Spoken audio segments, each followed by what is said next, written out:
Amanda Land, Amanda Land, Amanda Land.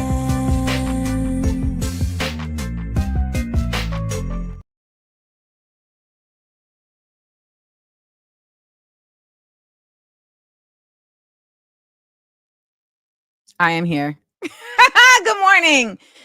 Good morning. We are here. Views from Amanda Land. I told you that Mondays is a slow start. It's a slow start on Mondays because I be having to really respond in real time to the fact that the news be changing in real time. And so here we are. So thank you guys for waiting and for being present. You know I love it. I love it. I want some more of it. Why is my printer acting up? What's she doing over here? So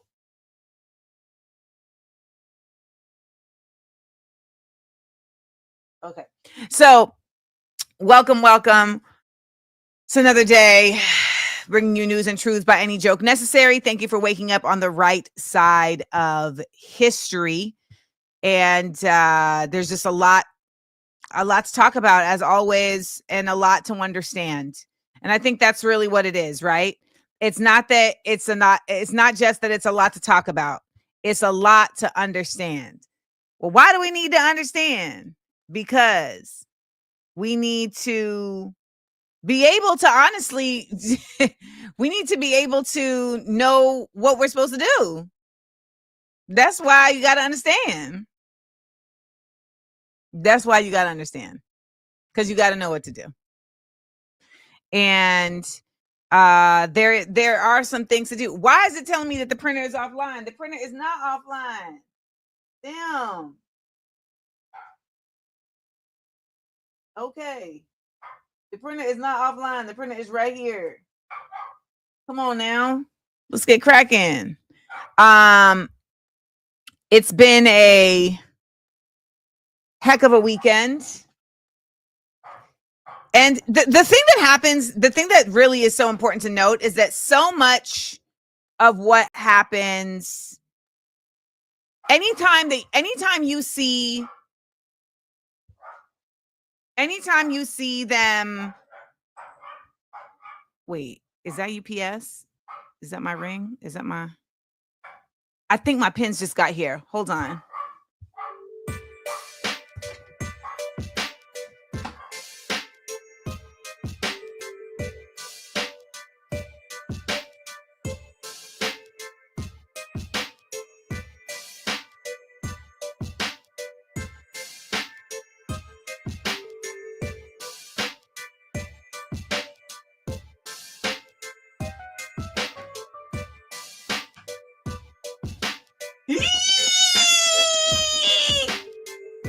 Ni hao! The pins arrived. All right. I know we were talking about something important, but let's just see. All right. So we just did a drop on Amanda Land Exports. Love is a mother. And the pins have arrived. They're kind of major. I mean, he always sends me a picture, so I always know. But they're so major.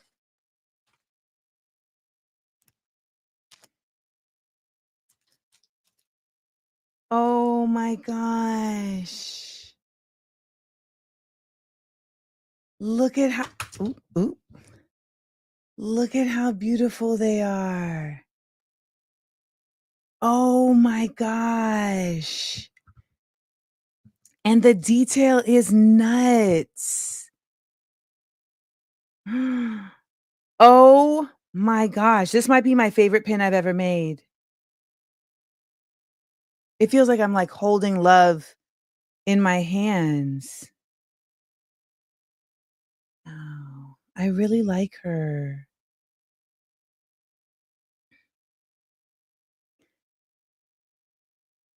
they're like pretty. You know what I'm saying? They're like literally like pretty. Oh my gosh. Like I'm like really taken right now. No bullshit. Like they're really pretty. So I think part of the reason I'm also a little bit taken is because every other pin I designed with the mindset of this is going to be a pin. Like I designed it in that mindset. But this was a doodle. This was a doodle in my journal from years ago. Like the journal is like literally right here.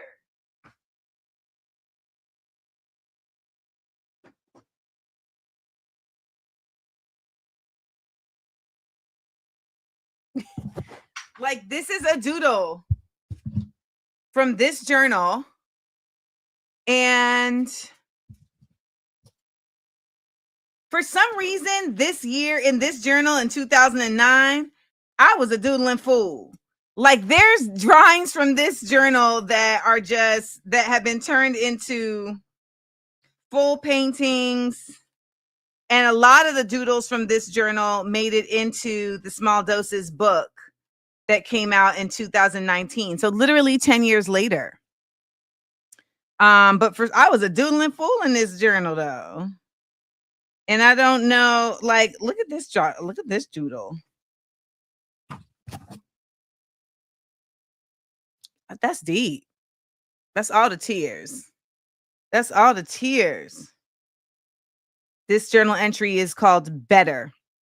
March 6th, 2009.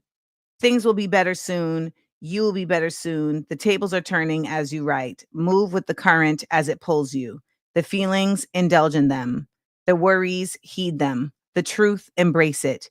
It is all a part of a process. You will be healed soon. His haunting will soon cease. Bear with the burden. It is making you stronger. Your girl been deep. She been deep. Look at that drawing. Okay, John C, no need to rub it in. John C said, oh, I was in first grade at that time. Now I'm 23. Great. This journal entry is June 25th, 2009. It's titled Anxiety. I continue to suffer from severe anxiety when it comes to me and Tony. This is an artist named Tony Concept who had me in a chokehold in 2009. And it was really the first experience I'd ever had with a narcissist. And it was debilitating. I genuinely just did not know what to do. Like I didn't know how to handle it. I like he really like one day, like my assistant at the time, Aldine, she literally just stopped me and was like, we were walking up the block and she just stopped me and was like, he's draining you. Like you got to kill it. It's got to stop. Like you look nuts. Someone asks, does he owe me money? You know, it's funny you ask. So he had done a painting of me. He did a painting of me, but then he refused to give it to me and he refused to sell it to me. And then we had a mutual friend and the mutual friend had tried to buy the painting from him and he wouldn't sell it to her. So he was basically just like holding a hostage, but he was a very spiteful person. I don't know where he is now in his life, but he was a very, very spiteful person. And he would do really spiteful things. And my mom, unbeknownst to me, reached out to him and asked to buy the painting. And she basically was like, you know, what do I need to do to buy the painting? And he was like, well, I moved, so you'll need to pay for shipping. So she said, oh, okay, I'll pay for the shipping. And so she paid, I think, like $250 for the shipping. This is 2009. So $250 was actually like the equivalent to what I would say $700 is now, honestly. I think it's really interesting when people like Ricky ask questions. Damn, how did you meet a person like him? I don't know why people think that there is a difficult way to meet terrible people or that there's some like rare way to meet terrible people. We watch terrible people on television all day. We work with terrible people at our jobs all day. we are in families with terrible people. So why do we always try to victim blame or do this thing where it's like, oh, how did you meet that? Like, terrible people also seek out good people. They seek out, narcissists particularly seek out givers. So this idea of like the terrible people are something you have to stumble upon. No, terrible people are hurt people. And we live in a world of hurt. Let me say that one more time. Terrible people are hurt people. And we live in a world of hurt. So, like my homeboy Dauda told me in 2006, he said the odds of you meeting a terrible man are much higher than a good one, because 9 out of 10 of us don't even know how to be good men because the world doesn't teach us how. So like, that was a homeboy telling me that.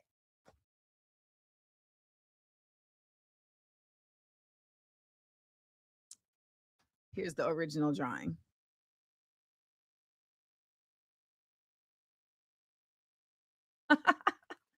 That's the original drawing. April 17th. Oh my God! Almost to the day? Y'all! Trippy.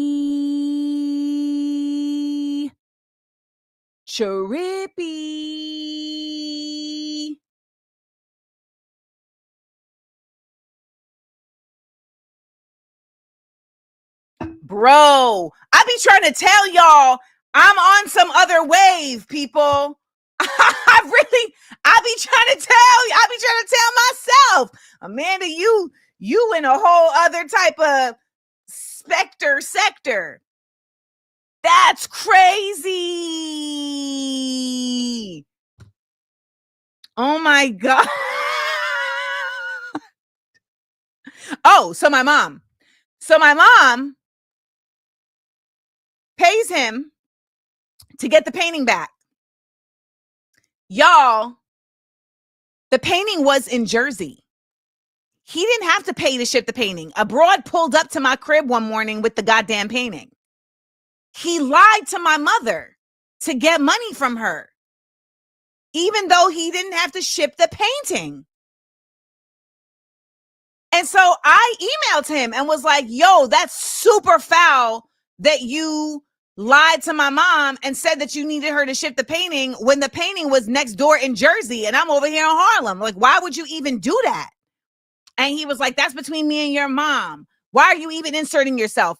Nigga, the painting is of me and the painting is being purchased by my mama. What are you talking about? Y'all. So I have the painting. The painting, I didn't put the painting up in this house. Did I? I don't think I put the painting up in this house. I can't even remember. I don't even know where it is. And this is not a big house. But, you know, I think I'm pretty sure I kept it in storage because it was just like, why would I want to put that up? I think he's a t-shirt designer now. I wouldn't be surprised. He's a brilliant artist. But when he was dating me, he was a terrible person. And literally a consortium of women became cool because we had all survived him. Me and one of my very, very, very good friends, Fly Lady Di, became friends because both of us survived him. Literally, that's how we became friends. She's a brilliant visual artist. She's a hilarious comedian. She's Filipino, so she does like sketches about her Filipino mom. She's an incredible dancer. She's a DJ. Like the good sis Fly Lady Di out of Toronto is that girl.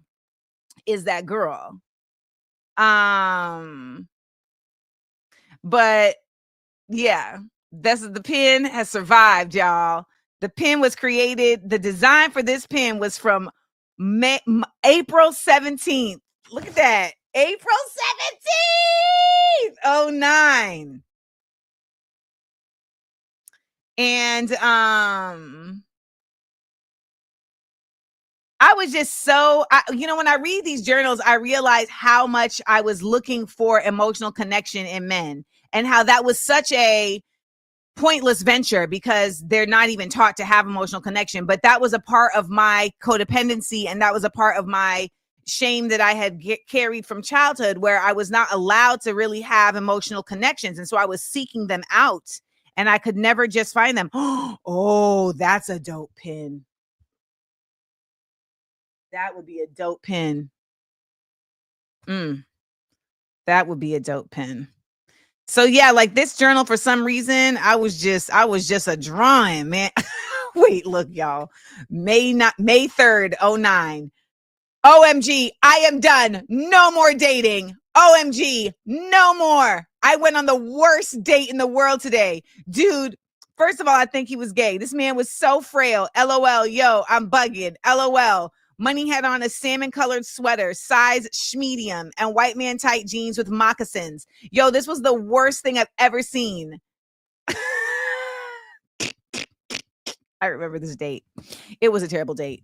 And I remember he was standing waiting for me outside, and he was standing and he was holding his umbrella like this, but he had his feet together. And it was like, it bothered me that his feet were together. It was like, why are your feet together? Like, why are your feet like standing together like this? This is weird. Why do you have on moccasins? This is weird. I don't like this. And then he basically spent the whole date like interviewing me. Yeah. He basically spent the date interviewing me. And it was like, why are we doing this? Yeah. Orlando said Farnsworth had a. Like, what are we doing? Did my thing ever print? No. Yeah, that was a time. That was a time. Why is it saying my printer is offline when my printer is online, y'all? Why is it doing this? Okay, actually, now it's saying my printer is online. So that is what's available right now in the Amanda Lynn Exports shop. You can get you your Love is a Mother pin, and it comes in a bonus bundle. You can also get the bonus bundle. So you can get the pin by itself, but you can also get the bonus bundle. So in honor of my mother, who is always down for a sale, you can get the bonus bundle, which includes the pin with a signed bookmark. I just love this so much. And 5 assorted greeting cards designed by yours truly.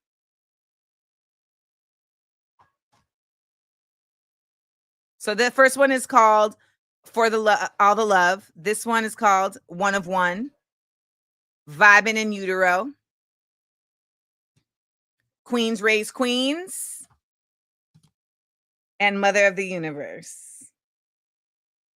And these are all artwork that has been made by me, handcrafted by Amanda.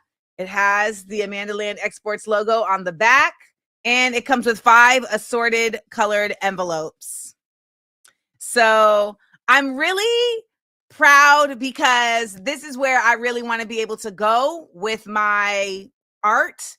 I want to be able to make paper goods and journals and whatnot. And so I'm now, I will tell you, I don't like that the box is kind of big. But we getting it. You know, it's a process, y'all. It's a process. Okay. So just bear with me because it's a process. And this printer is really trying to kill me today. That's what this printer is doing. This printer is trying to kill me. Boo, Lord. So go to Amanda Land Exports and show your love, support, you know, and spread the word because, you know, since I'm not on Instagram, I can't, I don't promote on Instagram. And so, you know, there's a lot of people that I know would really like this art, but they don't know about it. No, this is not an HP printer. This printer is actually not that bad. It's just, but the HP printers are the devil. And the HP printer is now outside in the storage cabinet. Mm-hmm. So there's that. Let me just go ahead and put her right here. Okay, let me just go ahead and put her right here. because I'm feeling her. I'm so glad y'all like the cards. Would I consider having my pieces in small artisan shops? Absolutely. Woo, yes. Absolutely. I would love to be able to do that, to have them in Black-owned bookstores around the country. 1,000,000,000%. That is something I would dream of having. So actually, Miss Latia, that is what I have. What I planned was a cardstock envelope, like an oversized envelope. That's what I planned, but the printer, they couldn't make it fast enough. So I had to come up with an alternative, and the next cards will come in those envelopes. My HP Envy did play nice. Kismet. My HP Envy did play nice, but then I got a new HP and it was trying to fight me every other week. I did banish the HP printer out the house. Rebuke you. It's literally physically out the house. I didn't throw it away, but it's in the cabinet. I am not shipping overseas because all the research that I do around shipping overseas comes up with crazy prices. Crazy prices. Like FedEx, to ship overseas with FedEx is like $200. So I'm like, how is this possible for people? I don't know. I don't know how that would be feasible. So I still haven't figured that out. Rolando said, please put these cards in store. Dear Goddess, please put these cards in store so she can put Hallmark out of business. They keep making movies and they must be stopped. Well, I would love to make movies. I would love to make movies. I have so many films in this mind that y'all would love. I have so many films. Okay, I have to get a FedEx account. Or I have to get the account, or the person has to get the account. I think FedEx is scamming me by right now, by the way. But okay, so I have a FedEx account. So I need to get it. Okay, so I'm gonna look into this more. Thank you, Disco Kitchen. I'm gonna look into this more because clearly I'm missing the boat. All right, so I'm gonna look into this more and figure out how to make this happen. That part I hadn't grasped. So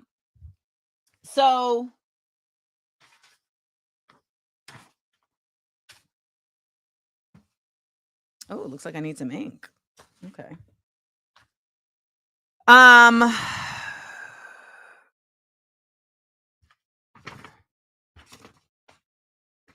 The threat of terrifying tariffs.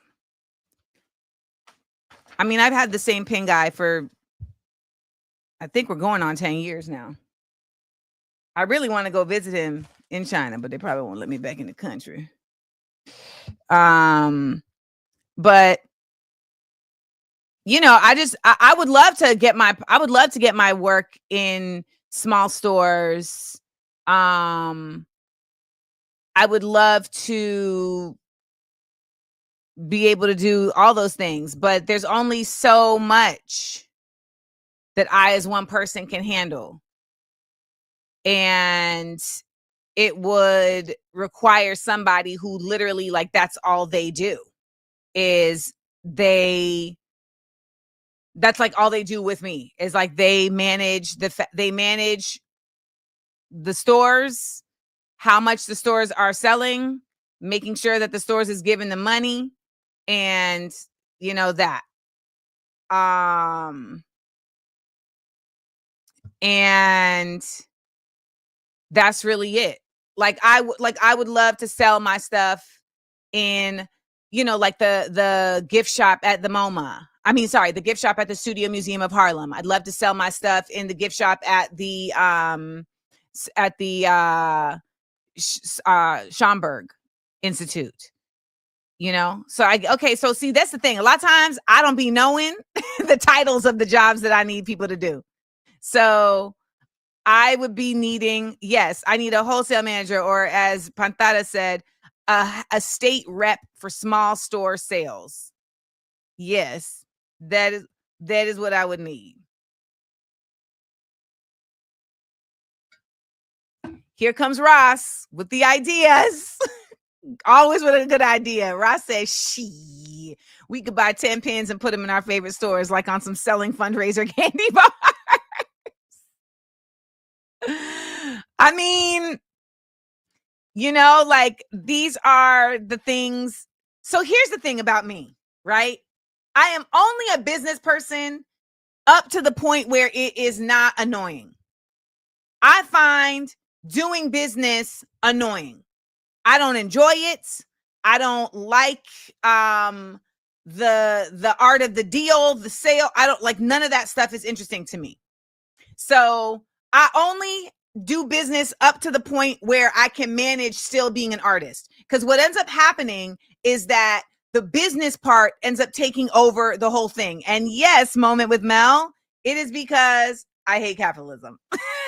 So it's like, even like Latia, you're like, even your local shops, that still requires me to now go around to local shops trying to put this stuff in the shops. And if I'm real honest with y'all, I just am not really trying to do that.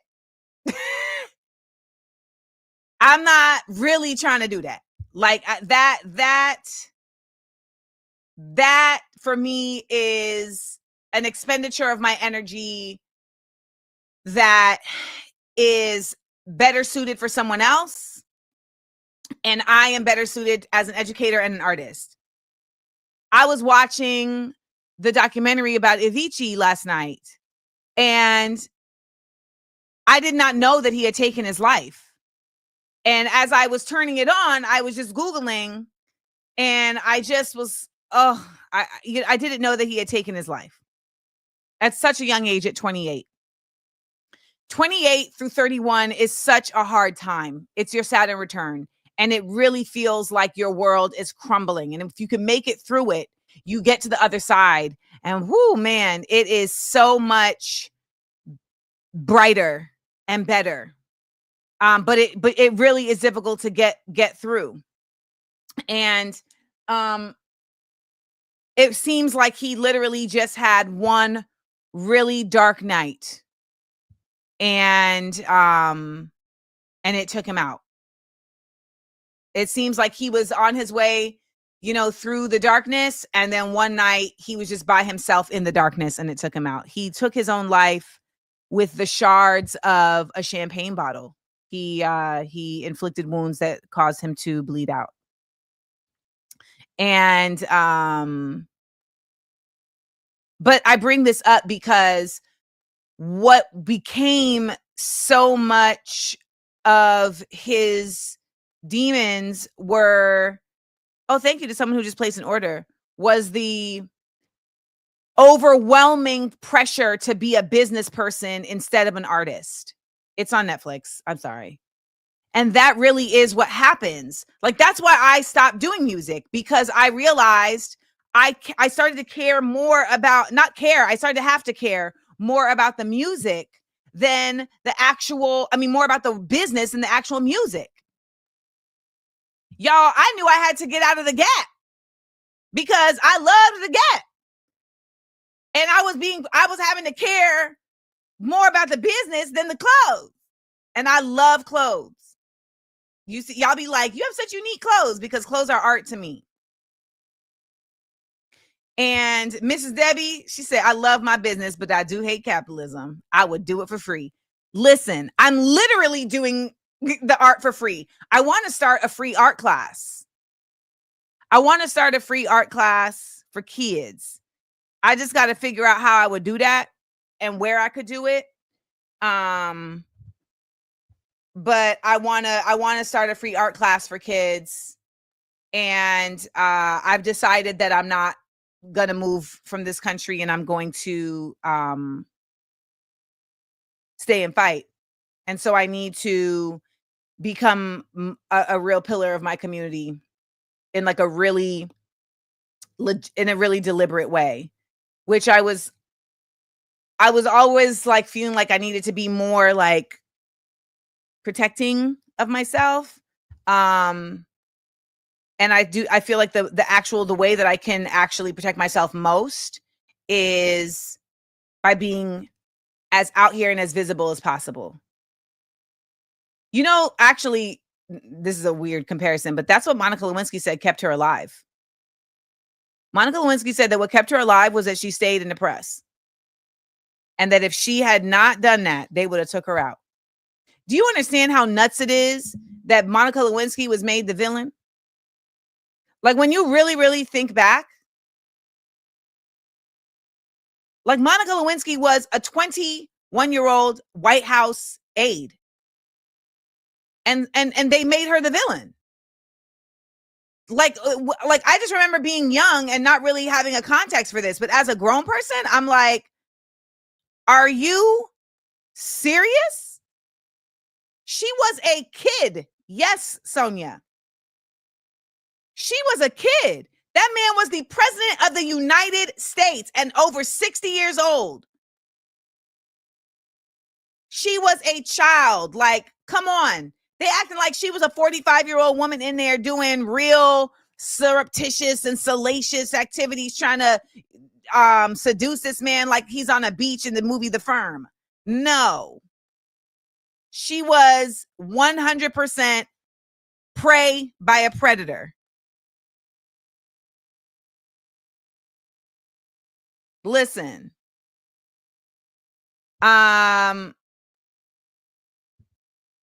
So the takeaways from this morning's chat is Amanda got stuff for sale. She got beautiful pins and cards at Amanda Land Exports. The other is that Amanda would love to be able to put her stuff in little stores, but she would need somebody to actually help with that because she don't know how to do that and she don't want to manage that. And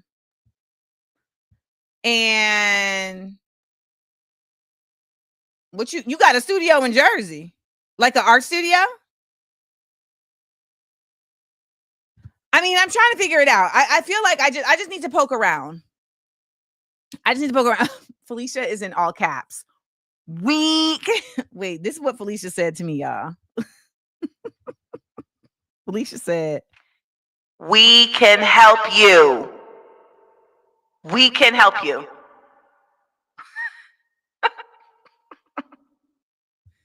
We can help you. Jamia said, "Amanda, if you ask me to do it, just say that."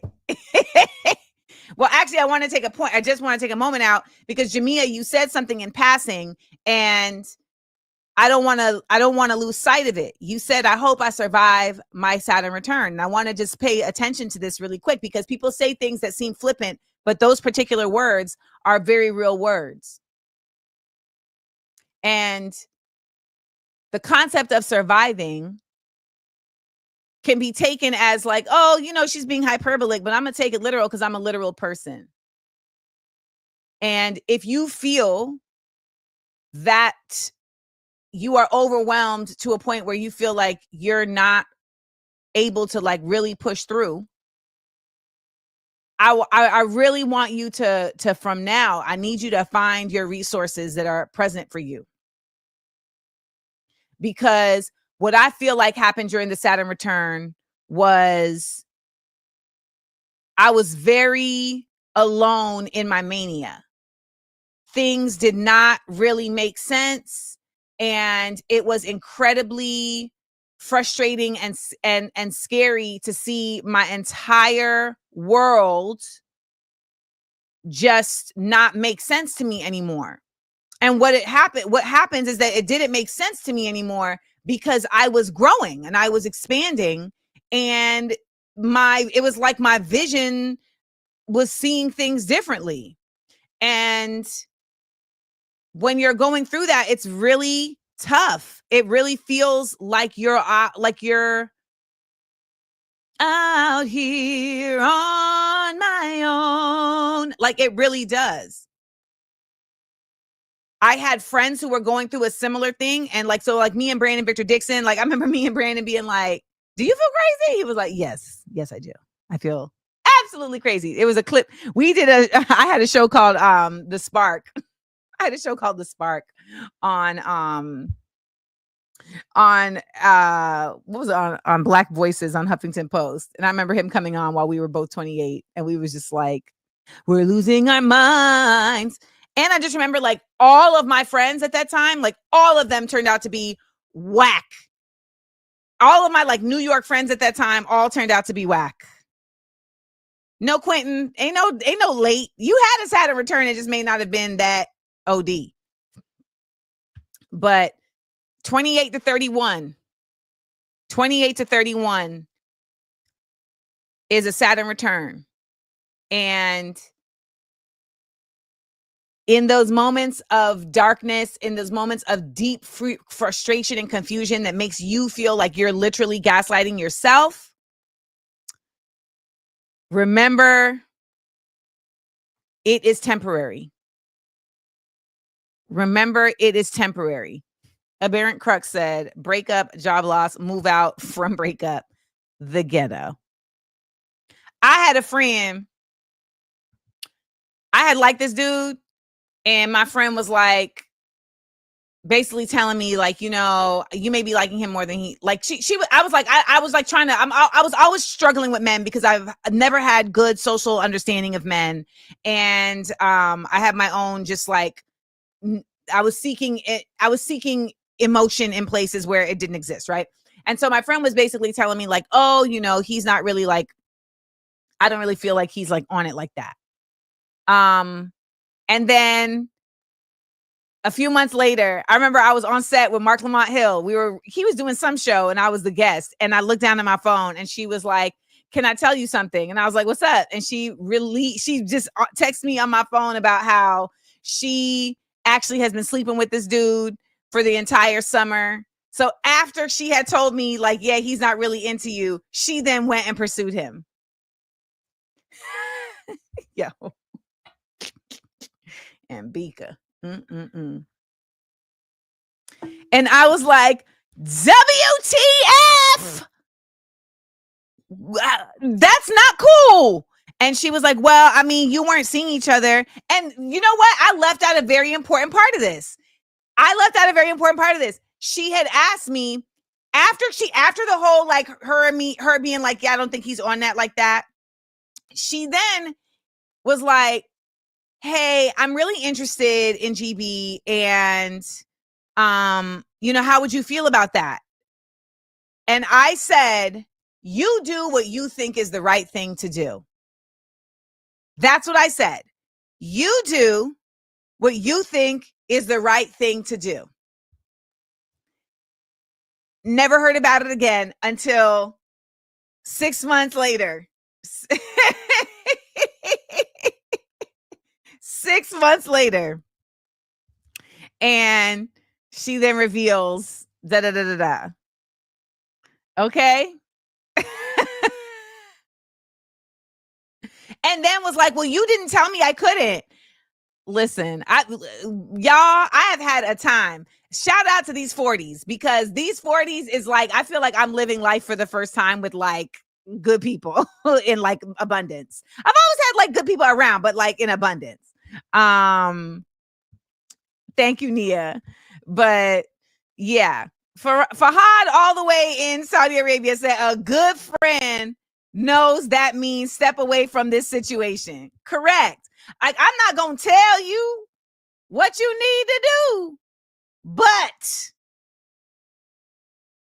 and listen, Melissa, them sneaky friendships are never about the guy and always about you. She was jealous of you and probably didn't even want him like that. You know what? I'm going to just say that she then all of a sudden started doing doodles and making it art, but it's fine. It's fine. It's fine. I tell these stories because I know y'all be having these same stories. And so I just want us to know that we not alone. Okay. We not, and we'll close that conversation out with Sarah Netter saying, if you need to ask, you probably already know the answer. That is correct. Always remember to do the right thing. All right. Let's just do the right thing and find out where y'all are at. Hey.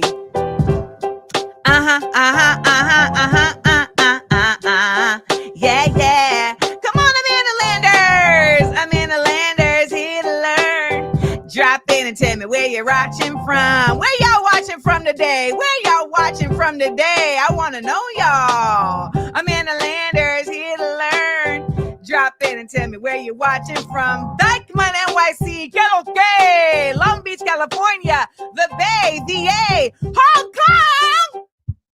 Have we had Hong Kong before? Chicago, Chi-Town, Waterloo, Iowa. I don't think we have Iowa on the map.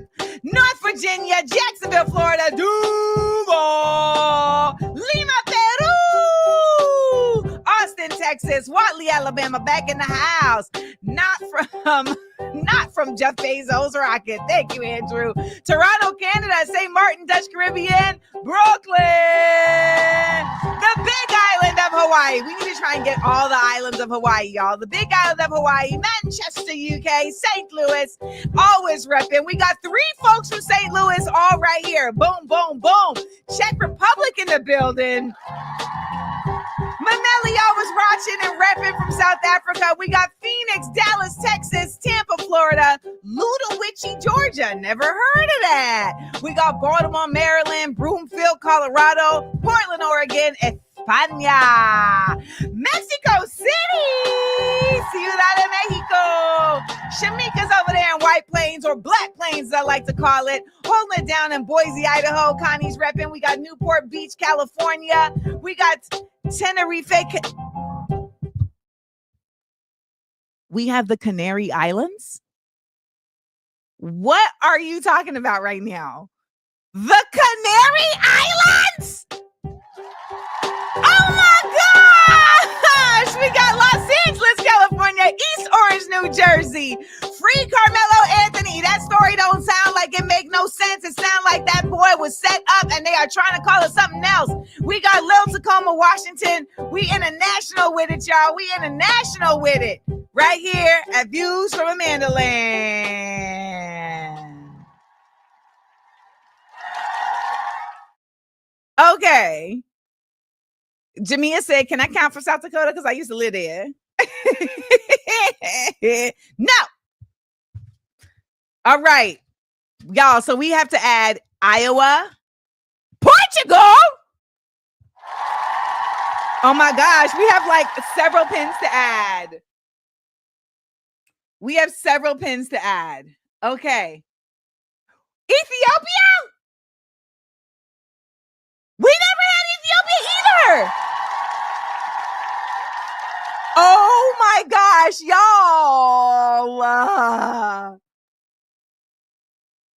I can't even deal. Okay. We have Costa Rica? Oh my God. Okay. All right. My mind is blown. All right. Keep me. Okay. We said, okay, we got Ethiopia. Addis Ababa, Ethiopia. Boom. We have, okay, so we already had a pin for Czech Republic. We have Portugal. All right. We had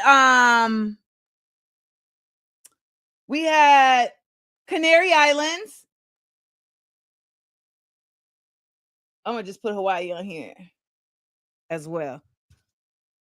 We had Canary Islands, and I'm realizing in real time, I don't know if I know where the Canary Islands are. Hong Kong. E-Story said, I'm in Hong Kong waiting for a flight. That'll do. Okay, we got Hong Kong. Hold on.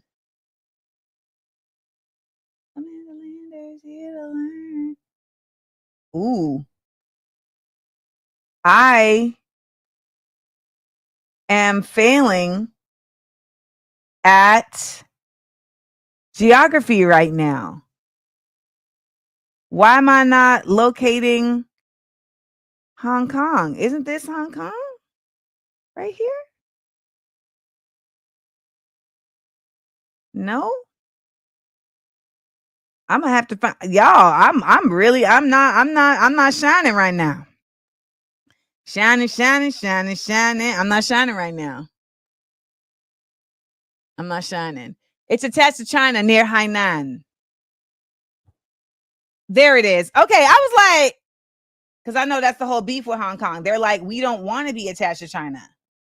Okay, boom. All right. Grenadian living in Connecticut, but planning on repatriating soon. I understand, girl. I understand. All right. We said Hong Kong. We said Portugal, Canary Islands. Where are the Canary Islands? It's close to Morocco, somewhere in the water. Boom. Thank you. Canary Islands. Oh my God. Canary Islands. So we said Canary Islands. We said Ethiopia. We got Portugal. We got Hong Kong. And on the flip,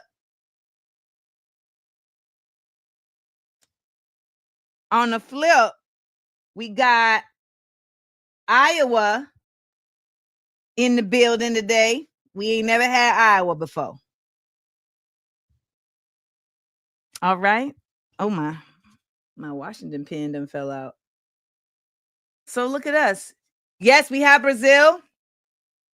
Our homeboy be watching from Costa Rica. Yes, we have Lima, Peru. Costa Rica. Yeah, let's add the pin for Costa Rica. No, we don't have a pin for Rhode Island. Are we adding a pin for Rhode Island? There it is. Boom. Actually, and we didn't have a pin for Connecticut, but our Grenadian is in Connecticut. So, and we know we got Renato in Brazil. All right. We're doing well. I'm really proud of us. We out here. Amanda Landers. How many in the U.S. are left? I think about like 6. In the U.S., we need Alaska, North Dakota, South Dakota, Wyoming, Nebraska. We need Vermont, West Virginia. Yeah, and that's it. That's where we're at. The map is filling up. And that's Nevada. Yes, the whitest places. Moment with Mel. Not surprised. All right, it's 11 o'clock. We haven't even started the news, so want to welcome everybody who's just joining us at the top of the hour. This is Views from Amandaland, News and Truths by Any Joke Necessary. Thank you once again for waking up on the right side of history as we get into our word of the day. Let's do it. The word of the day. The word of the day is unwanted. I know my writing isn't the best on this card. Unwanted, spelled UNWONTED. Not AN, not unwanted. Unwanted. Thank you, Lemur17. They said, hi, Miss Seals. It's my first time watching, and I just want to say I love all the work you do. Thank you. I appreciate you. Unwanted. Okay. The definition for unwanted is not usual or expected. So this is an adjective, not usual or expected. Not usual or expected. UNWONTED. Unwanted. And pantada, yes, like wonton soup. Whatever you need to get you through, pantada. So, how do we use this in a sentence? Not usual or expected. Not usual or expected. On April Fools, there was a headline that said Trump pulled out of an international art exhibit because they said it was diverse. And I did not realize it was an April Fools because I didn't find that unwanted. That seemed perfectly normal for this administration. Unwanted. Okay, old Grease. Finding a use for this word is unwanted. Pun intended. Yes. Libby Games says some would say the current administration's tactics are unwanted, but I beg to differ. Aberrant Crux says unwanted and aberrant can be considered synonymous. Brandon McGrath says the pink moon was very unwanted. Yes. Verlicia Rayleigh, you can get a pin by ordering at amandalandexports.com. Fatima Aslam says the strange political climate in America has taken an unwanted turn, surprising many citizens with its intensity. Seelan said we cannot get used to these unwanted circumstances that this administration is leading us under. Absolutely correct. You have to continuously be surprised. This is the thing. I really agree with this because I think when people say things like, why are you surprised? I get annoyed because I want to stay surprised. I don't want to stay.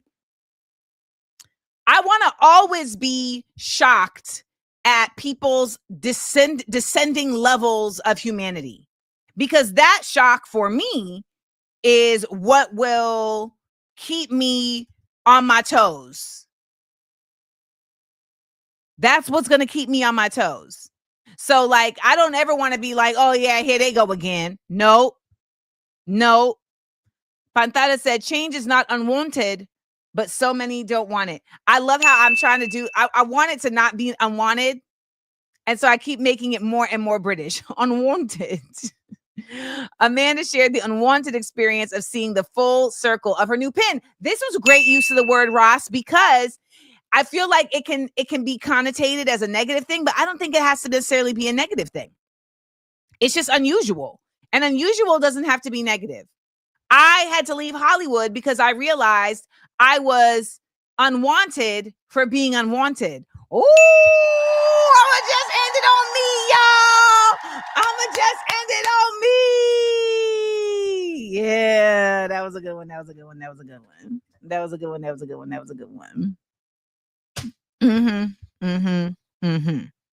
So, shall we get into our Black Yurt News of the day? Oh, actually, first, if you have not checked out the latest episode of Small Doses Podcast, please make sure to check it out. Side effects of COVID on young lives with guest poet and author and many things, Mahogany Brown. Pandemic was politicized, and the politicization of the pandemic separated so many of us into sectors that you can say, oh, I don't even rock with this person no more because they don't wear a mask, not knowing why they don't. Like, maybe they got COVID, so maybe their mask broke, but who knows in that moment. But we are willing to cancel folks on site, and I feel like that has taken away from the community. What were the ages of the young folks that you were in community with during this time that you were teaching? More consistently, I was talking with high schoolers, but because I did have a book that came out called Woke, A Young Poet's Call to Justice, which was banned in lovely state of Florida. Congratulations. Terrible. That's a badge of honor. So make sure to check out the episode wherever you get your podcasts. And you can also watch the episode as a subscriber to Patreon. Let's do some church announcements real quick. Remember, I am your favorite artistic intellectual. You can watch this show right here Monday through Wednesdays, 10 a.m. Eastern. Also, please subscribe, and please replay the episode. That helps us move through the algorithm. Also really helps when you guys leave comments. Please drop a seals in the chat if you like something I've said. And remember that if you want to continue to support the show, you can also drop a super to support the space, as well as if you want to level up your support. My salary comes from Patreon. That is by the support of you guys. That is my salary and my livelihood. So thank you for all of our SEAL Squad members for contributing. And we're about to get into our stories of the day. This first story is really just annoying. But it's the reality of where we are in this world. So I don't know if you all know this, but Trump stays putting out executive orders. You know, a lot of the presidents, they basically do like a bunch of executive orders from day one, and then it calms down. However, the Patriot, what am I doing? Wait, I'm ahead of myself. Let's get into hold on, Gore. Hold on. I was so like, we got to get into this that I forgot to do this. Blackberry news. Politics. Blackberry news. Pop culture. Blackberry news. Sports. Blackberry news. Justice.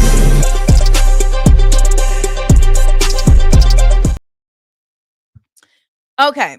So I don't know if you all know this, but Donald Trump continues to do these executive orders. And while everybody was very inundated with the tariffs last week, he pushed forward many executive orders under the wire that a lot of people didn't notice. And one of those executive orders was called the Restoring.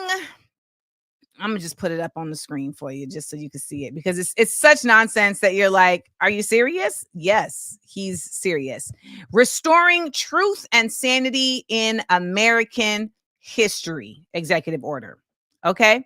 Now, Andrew, I made a video about this on the YouTubes, and Andrew was like, you know what would be really G for you is for you to play that on Views for Amandaland. So I'm gonna take your advice, Andrew. So, you know, there are a lot of Black folks who famously love to say that Donald J. Trump and his administration are not racist. That includes Stephen A. Smith. He just passed this particular executive order, Restoring Truth and Sanity to American History. This executive order gives Trump the right to now control the National African American History Museum, which is a part of the Smithsonian, in which he says he will be restoring monuments that have been removed, aka Confederates. Here's some of the language in this executive order. It begins, over the past decade, Americans have witnessed a concerted and widespread effort to rewrite our nation's history, replacing objective facts with a distorted narrative driven by ideology rather than truth. This revisionist movement seeks to undermine the remarkable achievements of the United States by casting its founding principles and historical milestones in a negative light. It was literally founded for landowners.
Okay, that was creepy.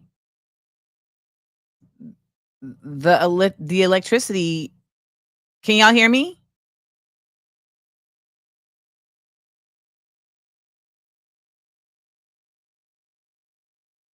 The electricity just went out. I can hear my generator.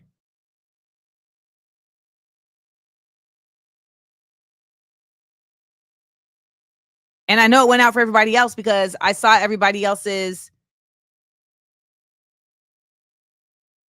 I saw everybody's Wi-Fi in my neighborhood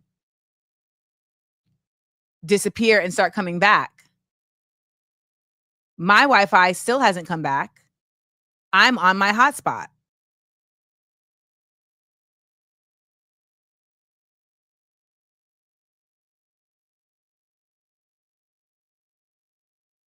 Does my electricity come from Canada?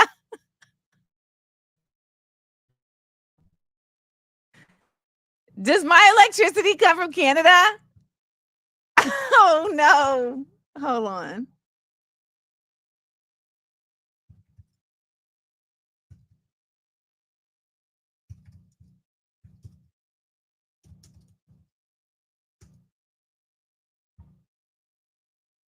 Yep. Oh, actually, no. Not yet. It was supposed to start in 2026. So as of right now, no. We don't get our electricity from Canada. So this is not a Canada issue. But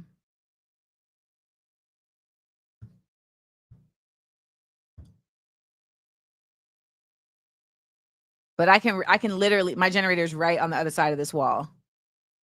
And I can hear it. And my Wi-Fi still has not come back. That's concerning. Deeply concerning.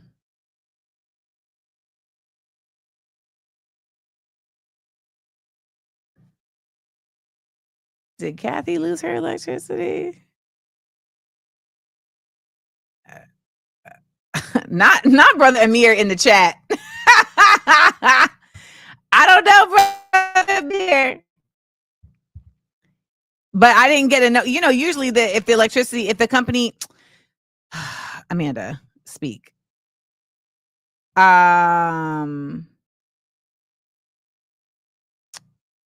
Usually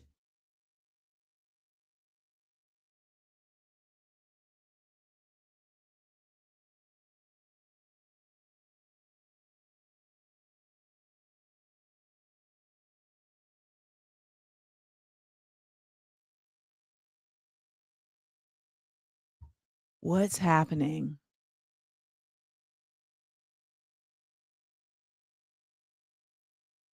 What is happening?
I'm back. I'm back.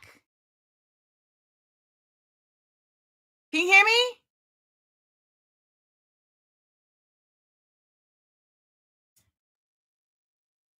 Can you see me? I'm back. Yes, I did go to check with my neighbors. Okay.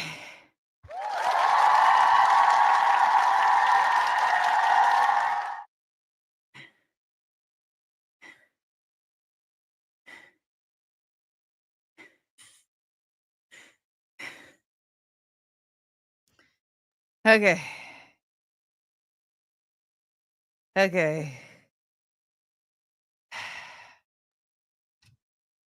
Okay, just a side note. You ever ask somebody something that should require just a yes or no? And then they want to hash out details? I'd be like, ugh, details. Yes or no? I can't stand to hash out details when it don't require hashing out no details. Yes or no? Do you want to do this? Yes or no? That'd be driving me nutty. Yes or no? Like,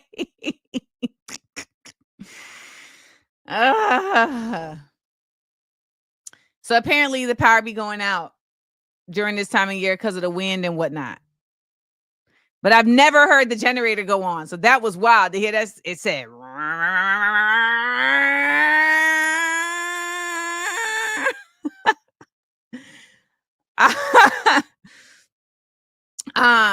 so basically, no, because I'm going to start writing articles on Substack.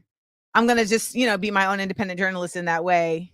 And journalist is not the word I want to use, but I just want to be contributing to the knowledge base. And I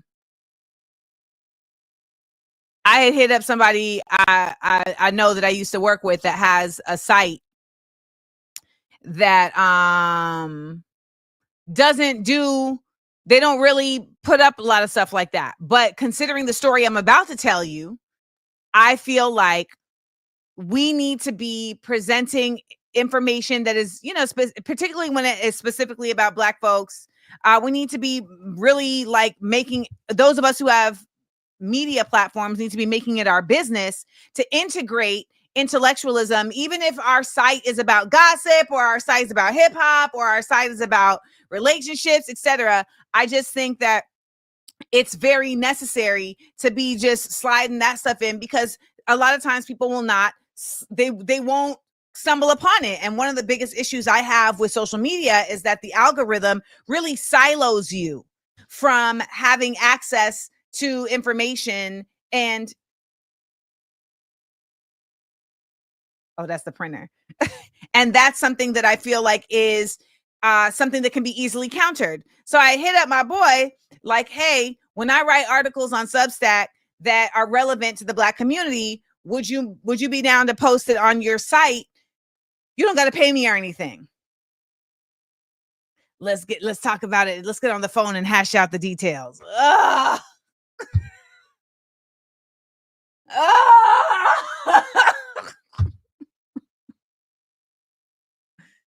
I don't want to hash out the details.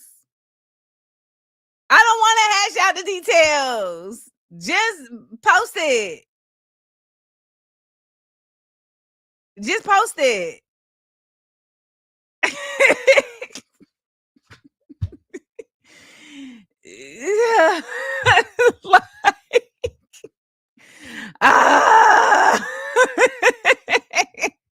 If I write it, can you just put it? Chloe said, I hate hashing out. When I tell you I hate to hash out, one of my favorite things to do is a 7-minute meeting. 7-minute meeting. 7-minute meeting. 7-minute meeting. And folks be sometimes offended. And I'm like, well, I'm telling you, we can get what we need to get done in 7 minutes. 7 minutes. Can we do this? Yes. What time? Here. Miss Latia. Mr. T really be cutting it down to the bone bristle for y'all, because that's really what it is. He just want to chat. Oh, I hate a hash out. What is there to hash out, though? There really ain't nothing to hash out. If I send it, you want to post it, you can post it. That's it. That's really. There is nothing to hash out. There's nothing to hash out. And this is the homie, so like I would talk to him regardless, but it's like I don't want to hash out though. I don't want to hash out. That's really what it ends up being, Gemma. Damn, Gemma. Hash out is what's in it for me. Dang. You're right. Maybe I'm just not going to respond. I love how I be talking to here like nobody can see it. Man, that's it, Gemma. That's what it is. Because there ain't nothing to hash. But I know it's going to end up being something like, well, can we get it first? And it's no. No. You can't. It's just, I'm just saying like, hey, would you be down to put this on your site as well? Because I don't. Thank you, Gemma. Because I'm not trying to make money off of like it's really just like this is just a community service. Child. Let's get back into this news. Okay. So let me play the video again so that y'all can see what I'm talking about. Donald Trump has done an executive order called Restoring Truth and Sanity to American History, which is literally the exact opposite of what they want to do. So, you know, there are a lot of Black folks who famously love to say that Donald J. Trump and his administration are not racist. He just passed this particular executive order, Restoring Truth and Sanity to American History. This executive order gives Trump the right to now control the National African American History Museum, which is a part of the Smithsonian, in which he says he will be restoring monuments that have been removed, aka Confederates. Here's some of the language in this executive order. It begins, over the past decade, Americans have witnessed a concerted and widespread effort to rewrite our nation's history, replacing objective facts with a distorted narrative driven by ideology rather than truth. This revisionist movement seeks to undermine the remarkable achievements of the United States by casting its founding principles and historical milestones in a negative light. It was literally founded for landowning white men. Like it's in the language. Under this historical revision, it's not revision, our nation's unparalleled legacy of advancing liberty, advancing individual rights, and human happiness is reconstructed as inherently racist, sexist, oppressive, and otherwise irredeemably flawed. Is the truth in the room with us? By the way, this is why I had such an issue and still have an issue with Kamala Harris and any other Black people in legislative positions saying that this is not a racist country. This shift has promoted narratives that portray American and Western values as inherently harmful and oppressive. For example, the Smithsonian American Art Museum today features The Shape of Power, Stories of Race in American Sculpture, an exhibit representing that societies, including the United States, have used race to establish and maintain systems of power, privilege, and disenfranchisement. This is a fact. The exhibit further claims that sculpture has been a powerful tool in promoting scientific racism and promotes the view that race is not a biological reality, but a social construct, stating race is a human invention. Race is a human invention. Race is not a biological construct. And the only people who believe it is are racists. Some people think that what's happening is a fight for America, and it's much deeper than that. And for Black folks, we are fighting for literally our identity as Black Americans. And just know that there are many Black Americans who would be very happy to give that identity up. And they, along with this administration, can attempt to erase and deny, but the truth is in their DNA. And it will not be quiet. And it will not go quietly. So there's a lot here, and it cannot be overlooked because it's inconvenient. This effort to disengage Black people from identity is about disengaging resistance. We are in a time where there has been born a Black bourgeoisie class that does have enough foothold in economic luxury and in legislation where they do have the efficacy. I mean, they do have the ability to be a roadblock for Black resistance, because the Black bourgeoisie will do whatever to retain their position, their capitalism-born position. So when we sit here and we say, this isn't affecting us, quote unquote, they voted for this, so this is what they get, etc. This is happening behind the scenes, and it's not getting made mainstream news.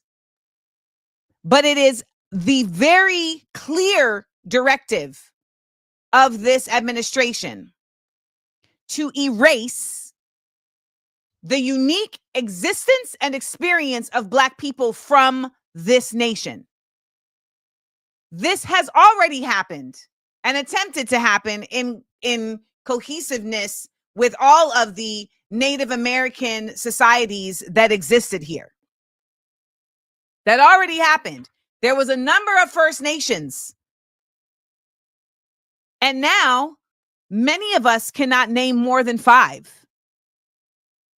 Now, many of us don't even have the actual knowledge about these First Nations. We might be able to name them, but we don't know their history. We don't know their stance on the land that was taken, etc. Because there was a concerted effort to completely erase them from the United States. So here we are, and I feel like I am actively watching the effort of the United States to erase Black people from the existence as a unique people of the United States. And I will tell you, many people are very under the influence that the problem with racism is the acknowledgement of race.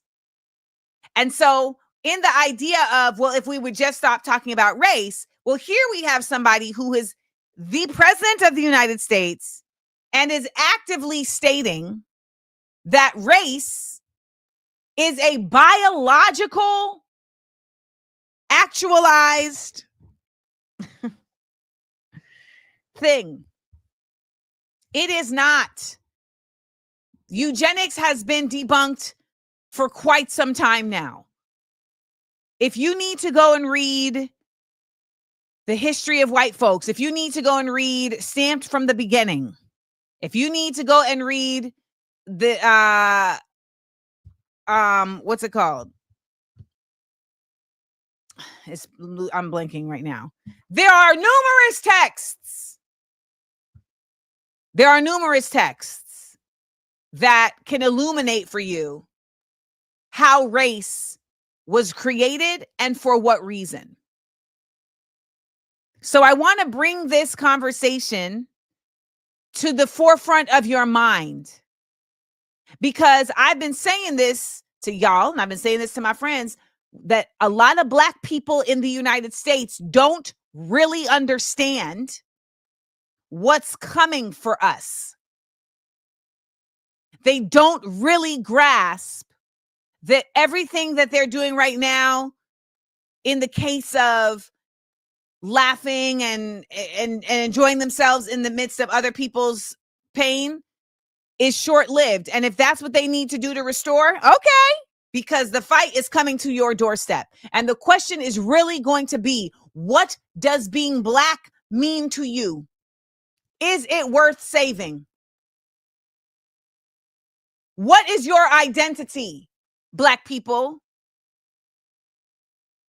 Is it worth saving? Because I think so many Black people's identities, as it relates to Blackness, are really about pop culture. Because they have been fed the lie that all we're good for is entertaining.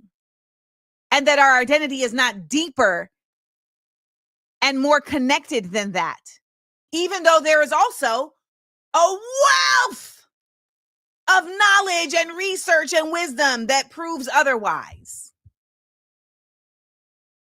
So the National Museum of African American History and Culture is now going to be run with Donald Trump looking overhead and determining which exhibits need to be removed for making quote unquote false claims that misrepresent the history of the United States.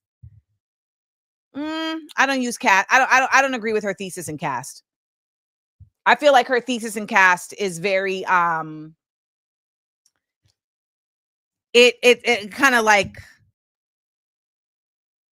undermines the very specific existence of racism in the United States and its power. And so it's like what's the word I'm looking for? Comparing or attaching it to these other caste systems is like, okay. And so when she's like, it's deeper than race, it's like, is it? What is it? Okay. Race was a caste system. Race isn't even a caste system. It has elements, but ultimately race is a capitalist system based on race. And there are caste systems that exist with those elements, but ultimately I feel like her thesis downplays the unique terror of race, the unique implications of race. And the book was really, really long, and I didn't think it needed to be that long. And those are just my thoughts. I mean, it's like a really, really long book, and I don't know why it's that long. But I think I think in an effort to try to make racism a result of something else, it somehow, and maybe inadvertently so, it somehow gives racism a pass of sorts. And at the end of the day, like, racism is a very uniquely terrible system that has been implanted and effectuated for centuries now. And those of us who are absolutely about it, we have to understand what our role is. And we understand that when it comes to the protection of culture and identity, it's not going to be easy. Like when I talk about the Smart Funny and Black logo, Rebel Fam, Woke Fam, Culture Fam, Fly Fam, it's a multi-pronged approach, and it's a multi-pronged consciousness.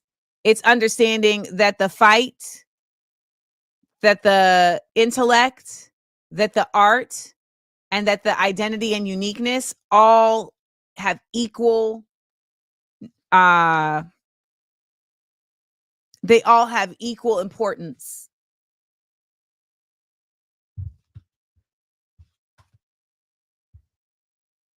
They all have equal importance.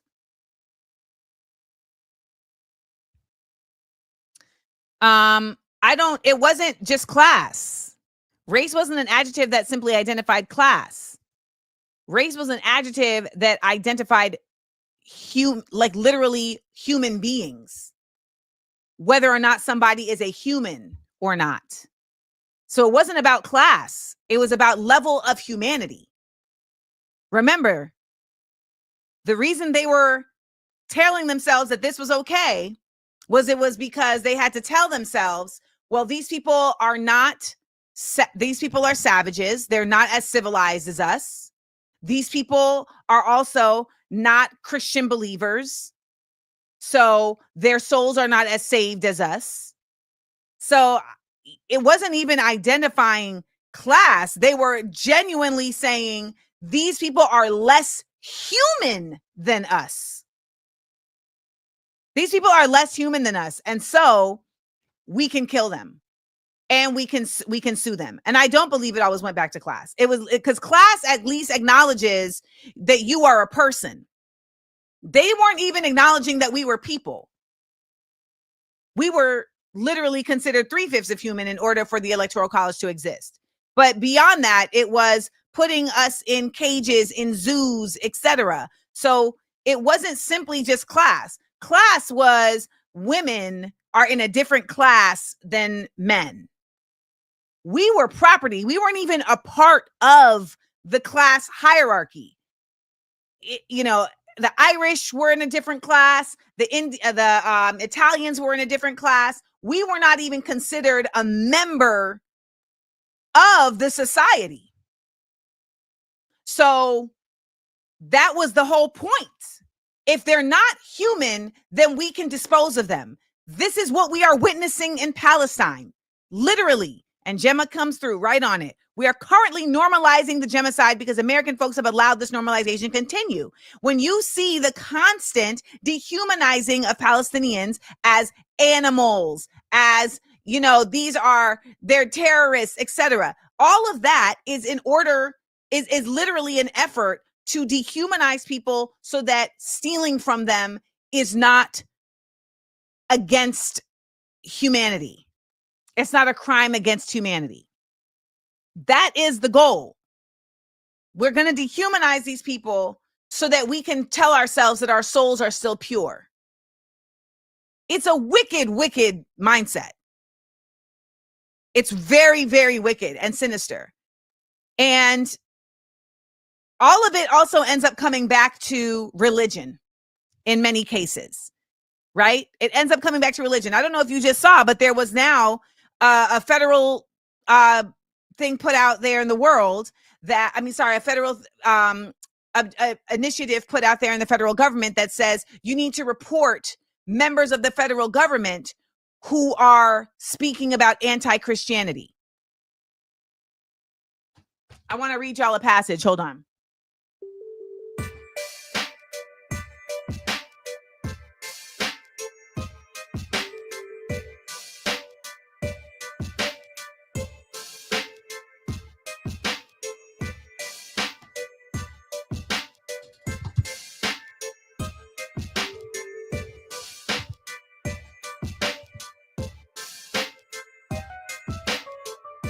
So in Chris Hedges' book, American Fascists, The Christian Right and the War on America, he starts by talking about how he grew up in a Christian household, but that for him, the Bible was always spoken about, as an allegory. It was never meant to be taken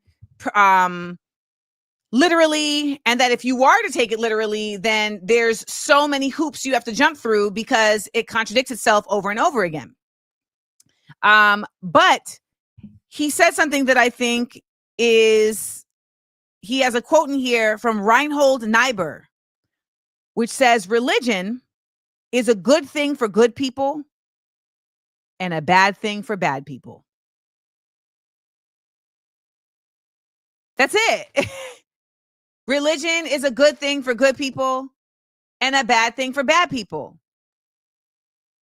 Because at the end of the day, just like the earth has a north and south pole, just like we have light and dark, there are sides to everything. And he says church leaders must denounce the biblical passages that champion apocalyptic violence and hateful political creeds. They must do so in the light of other biblical passages that teach a compassion and tolerance, often exemplified in the life of Christ, which stands opposed to bigotry and violence. Until this happens, until the Christian churches wade into the debate, these biblical passages will be used by bigots and despots to give sacred authority to their calls to subjugate or eradicate the enemies of God. It's cherry picking. And within the Bible, you know, God be merciless.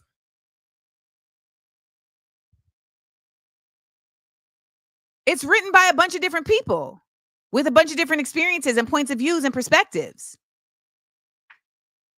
So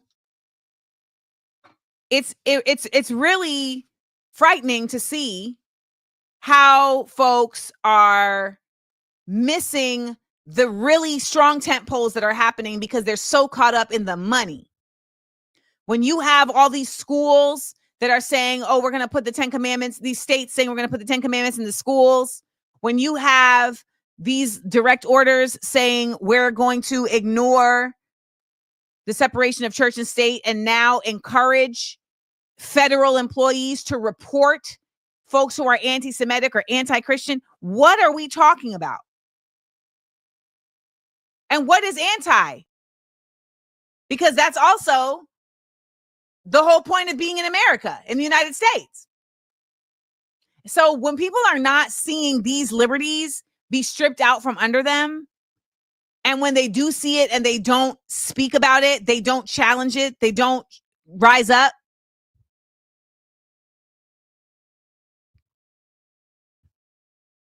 I feel like I'm sitting here in these United States, basically just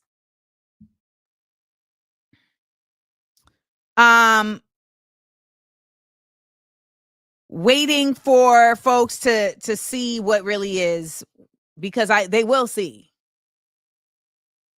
They will see. But Christianity, as it exists in the United States, is very often vilified, used to vilify. And I'm very curious to see how they insert Christianity into the National Museum of African American History and Culture. But again, I want to make it clear to you that they are absolutely making the not effort, they are making the objective. They are doing it to remove Blackness from the United States as an existence. Donna Townsend says, my husband works for the federal government. It is crazy. No mention of Blackness anywhere. They have stripped any reference to us, of us.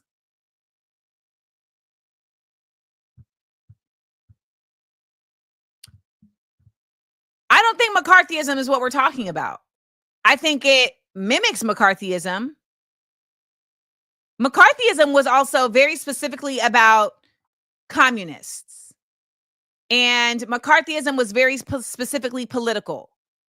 And even though it had far-reaching consequences, whether it's Paul Robeson or Hazel King, or even they tried to even take out Lucy. I Love Lucy, Lucille Ball. This is McCarthyism on steroids, because it is targeting actual people and saying they don't exist. I don't know if you've had conversations with some people who say that literally Palestine, they're like, Palestinians don't exist. There's no such thing as a Palestinian. People have Palestinian passports. Like, what are you talking about? But they're like, there's no such thing as Palestinians. Huh? But that is, sorry, Hazel Scott. But that is the effort to just erase you. And Okay, first of all, Adrienne just wanted to tell us she got a fiance, y'all. Adrienne just wanted to tell us she got a fiance. But she also said her fiance's uncle asked about where I get my information at dinner. He thought I didn't know about being detained about your phone. He's an attorney. I told him to watch Democracy Now! It's a start. Tell him to watch Views from Amanda Land. Yeah. So all of this is very sinister. And again, it exists with like roots in the past, but also expansion. And I think that's the thing that we have to remember when we make these correlations to the past, is that there are so many more tools, and there are also so much more there's also so much more sophistication around these efforts. Would I do a Pacifica show? I don't know what that is. What's a Pacifica show? Is it involve swimming in the ocean? Because if it involves swimming in the Pacific Ocean, yes, I would do that.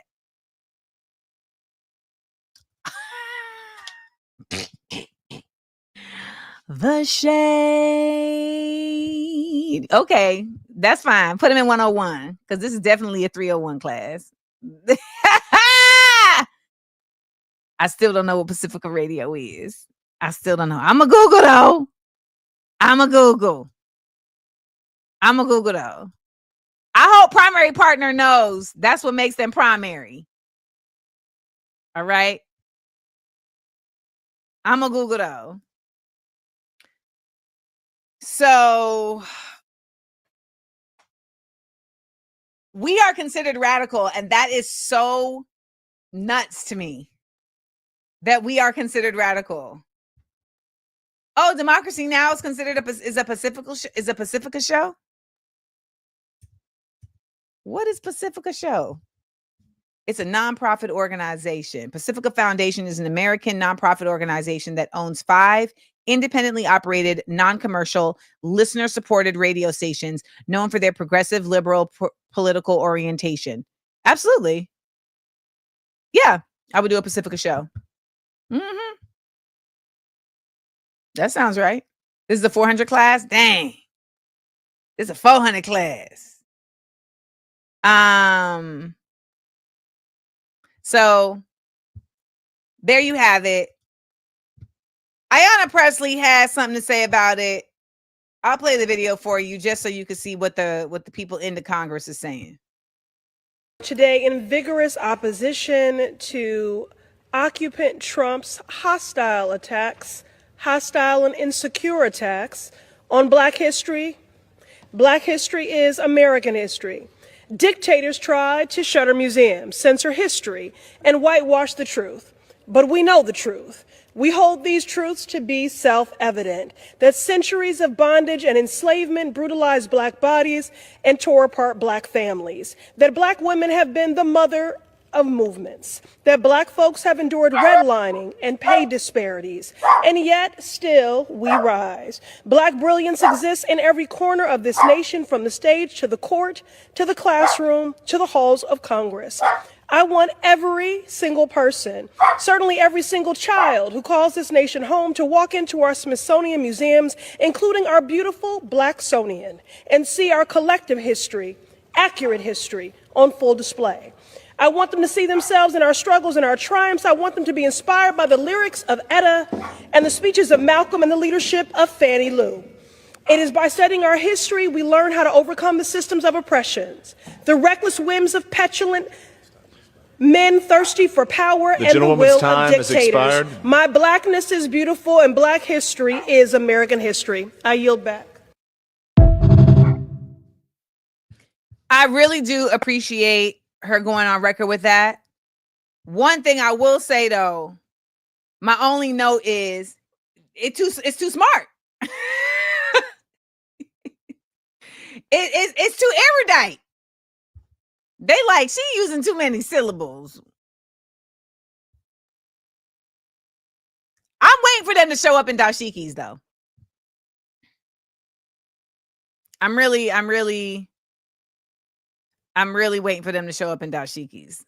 like the Good Brothers in Tennessee, because they be in a dashiki with a blazer. She did have the parliament speech. Yes. She was letting them know I'm smarter than you, which, you know, necessary. Necessary. However, I do also feel that these people don't even deserve all of that. So we got to keep it basic.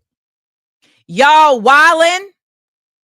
I don't know why you think we the one or the two. See, that's the, okay, I know what it is. I know what my frustration is. I got it. I got it. I got it.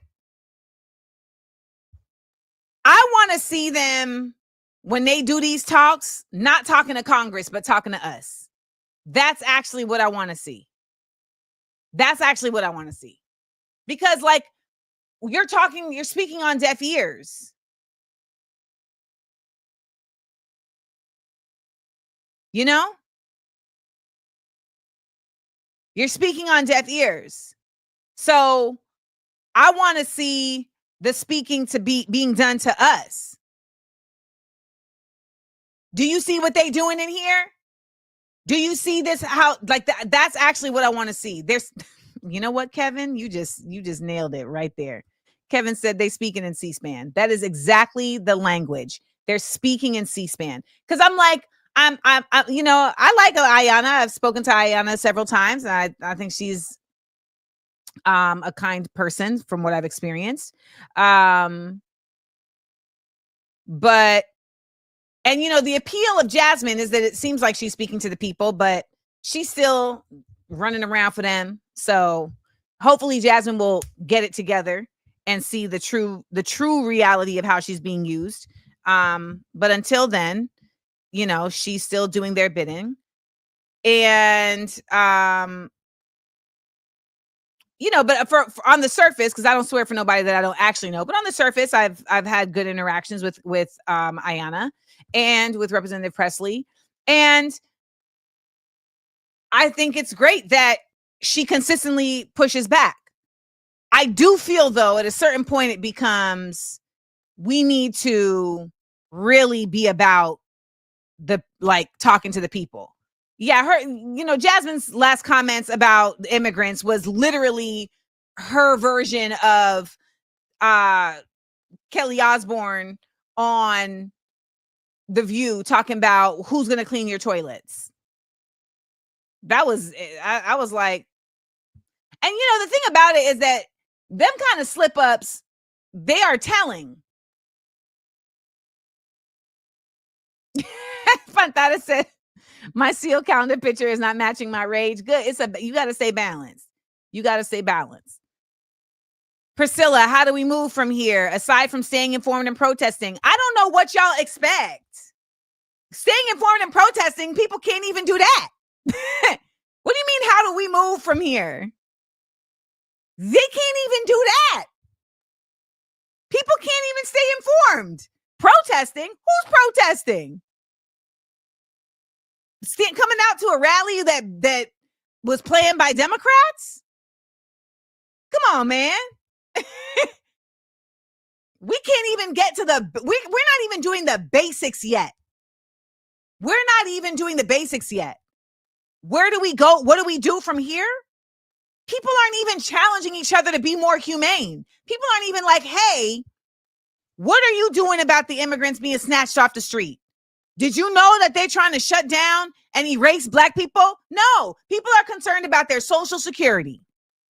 That's where it stops. So when we talk about, and this question comes up over and over and over again, what do we do from here? Aside from, we don't even do the basics. I showed y'all the propaganda of the G20 movie and y'all still went and watched it. We don't even do the basics. Y'all still went and watched that movie. Y'all still went and gave it streams. I showed you all how pervasive the propaganda was. And you still went and watched it. That was so easy. Don't support this thing. You still went and watched it.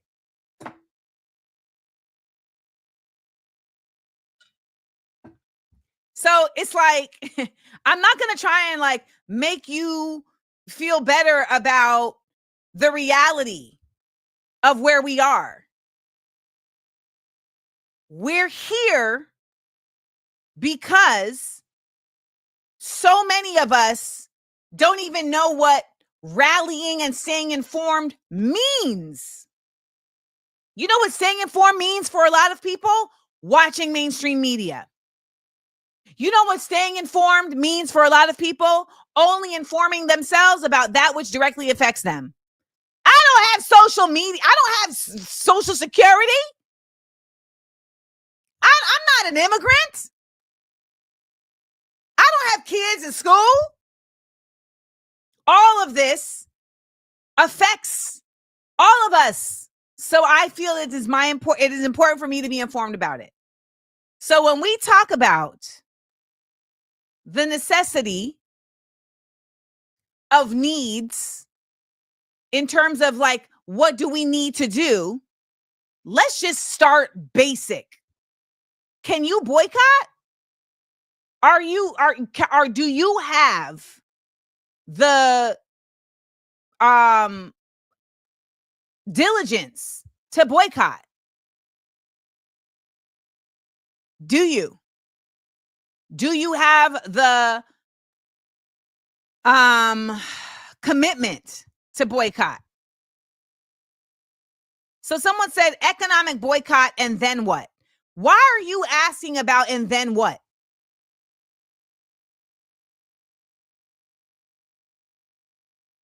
Why do y'all ask that?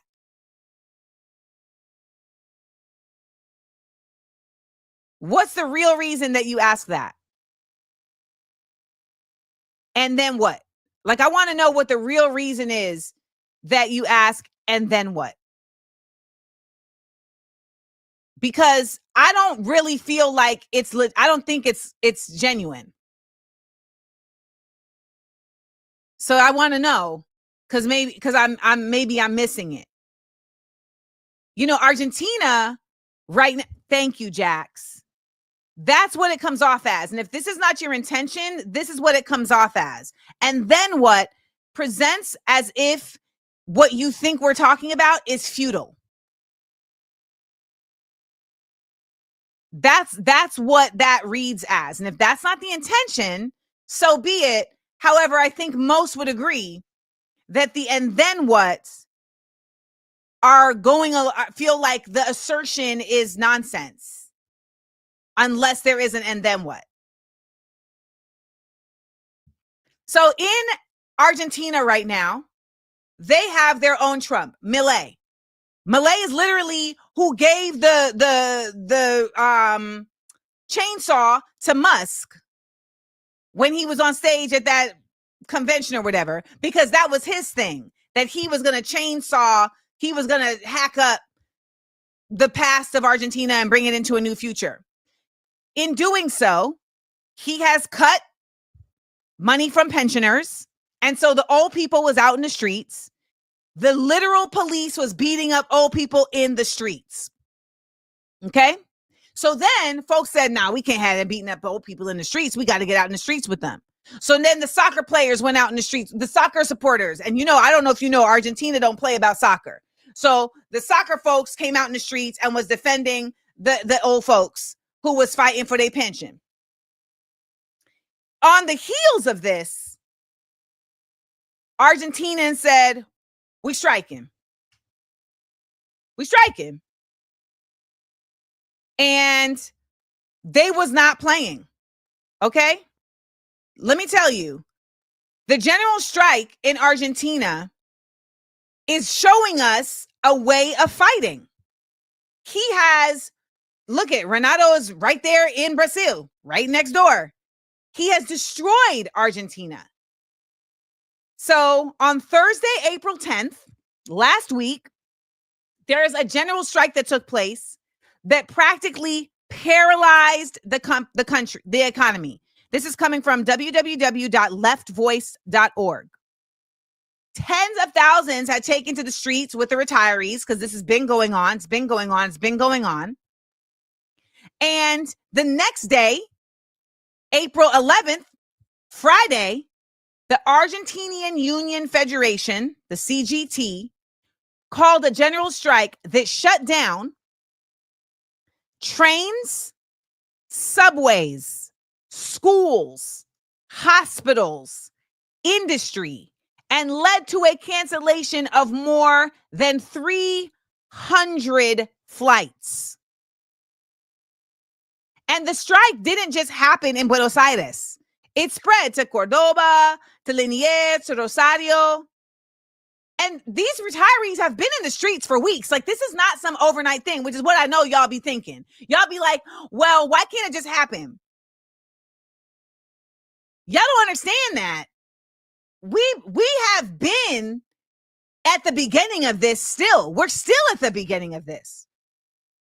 And to be honest, they say that the CGT leadership, the union leadership, really didn't take the strike seriously until the drivers union, and the drivers union did not want to go on strike. You know who pushed it? The rank and file. You got to remember, the people in positions at the top who you wait to make decisions, they're never going to make the decisions because they got to be put at the top because they know that those are people who will protect their job. That's what happens.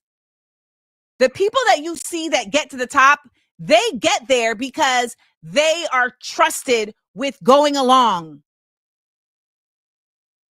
So it's going to be you who is not at the top that's going to have to force their hand because that's the way the system is set up right now. We don't have people who are at the top because they was pushed there by the people.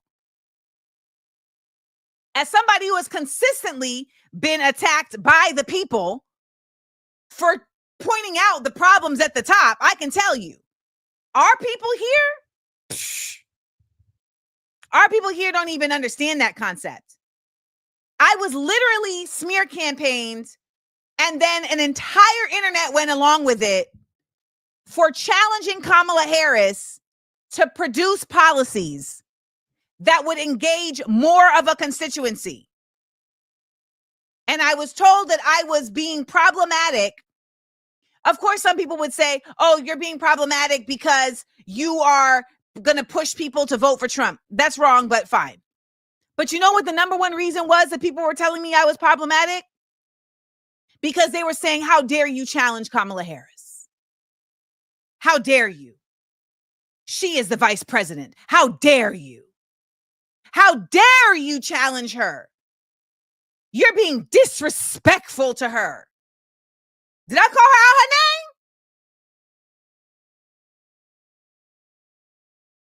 So when we talk about, and then what? Baby, we're not even close to the first part. And the thing about it is that's so fascinating about the and then what's is what they don't understand is that in the process of getting to the first step, people then understand what the next step is. That's what the work is. You're not going to get people to that first step who don't know what to do with the next step. All of us here who are active members of the SEAL Squad, not the ops who are watching, waiting for me to say something about Issa Rae so that they could post something. Not the ops who are watching, waiting for me to talk about a past relationship with somebody they know so they could post it. Not y'all. Not the ops who are watching, just building up a file. Not y'all. Not y'all. Y'all who are actual Amanda Landers, y'all already know what it is. So I just really feel like we are really deeply in step one. Like deeply, deeply, deeply in step one. I see Cassie talking about you a Bernie bro. Why? Bernie, why? Because he's kind of anti-capitalist? Bernie is a Zionist. Okay? I'm not going to be long, but this is what I want to say. This country faces some very difficult challenges. And the future of what happens to America is dependent upon your generation. Now, you can turn away and you can ignore what goes on, but if you do that, you do it at your own peril. We need you to stand up to fight for justice. Justice for what? To fight for economic justice, social justice, and racial justice. Now, we got a president of the United States who, I agree, he thinks that climate change is a hoax. He is dangerously wrong. And you and I are going to have to stand up to the fossil fuel industry and tell them this planet. All over this country, not in Okay, so you can watch the rest of it on your own.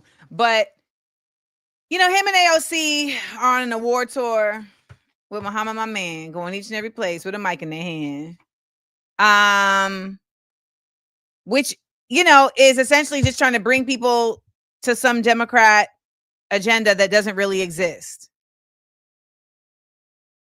Social justice, economic justice, racial justice.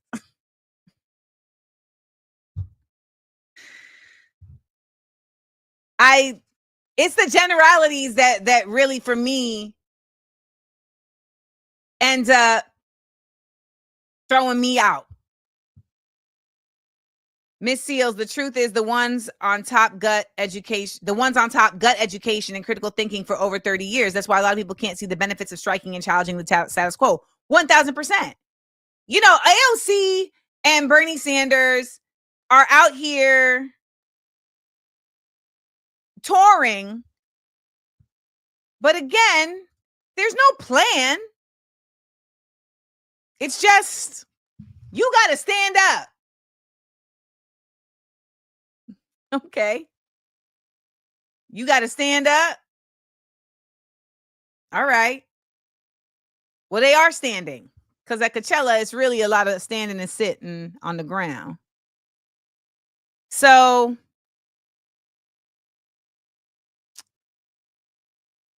and I just don't like seeing politicians in celebrity spaces. I don't. And I don't like using "at least" when it applies to politicians. At least Bernie Sanders is a Zionist, period. And I want to be very clear that I understand that in this current place where we are, having a very hard red line about that cancels out a lot of people. However, that's where I stand. You know, at one point in time, it was, are you like cool with slavery or nah? Well, you know, I mean, a lot of people, slavery did, like there's these like nuanced conversations. Bernie Sanders is a Zionist, period. So I don't have an at least for that. I played this video and YouTube sent this to 100 more people. not in Vermont. I played that video and YouTube sent this video to 100 more people. And once I stopped playing the video, they left. And what that tells me is everything I need to know. You know? That tells me everything I need to know. Yes, he denounces Netanyahu, but not Israel. This is a weird show today, because I done talked about like 6 people. What do I want to see from him? Okay. Folks are going to twist my critique. What I would like to see from Bernie Sanders is an actual denouncing of the genocide. Not a, by the way, not a, well, we're just not going to send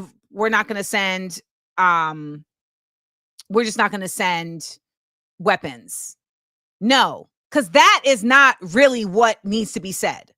It needs to be said why we shouldn't be sending weapons. So I want to see that. 1. 2, I would love to see protests that don't take place on a Saturday, that are actually working to disrupt. You know, when you see the protests in New Zealand that the members of the New Zealand parliament are taking part in, they are disruptive protests. They are protests that are meant to actually stop the status quo of the country from keeping going. And they will be there. They're not there at just because they organized it and it's their little function. No, they're there supporting the people's protest. They know food carts. So when I see these politicians politicking, it lets me know that they're not actually about the destabilizing of the establishment. And if you're not about that, then that means you're upholding the establishment. And if you're upholding the establishment, it can be for only one of 2 reasons. 1, because you are a part of it. And so if it doesn't exist, you feel like you don't exist. And 2, because you think that's the only way that this place can exist. That's it. In your mind, if we don't have this establishment in place, everyone's going to suffer. That's the egoism of the United States. And Han Solo, thank you. Bernie Sanders and AOC are gearing up for president and vice president. They're all doing this. What you think that Cory Booker thing was? Listen, it's very conspiracy theorist because most people don't know more than the little itty bit of information that they're given. So they've been taught to think that anyone who's talking about beyond that is conspiring, when that's really not happening. It's just putting pieces together. Gavin too. And you could throw Michelle Obama in there too, because why does she have a podcast?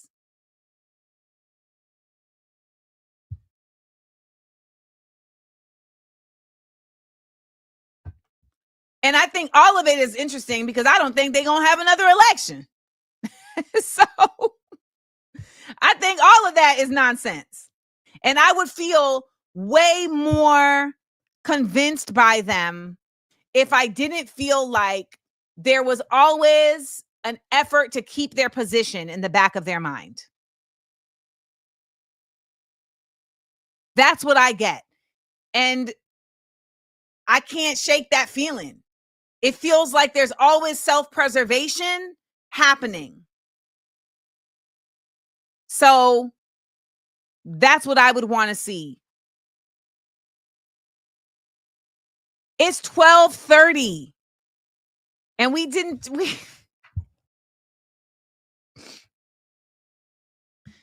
All right, well,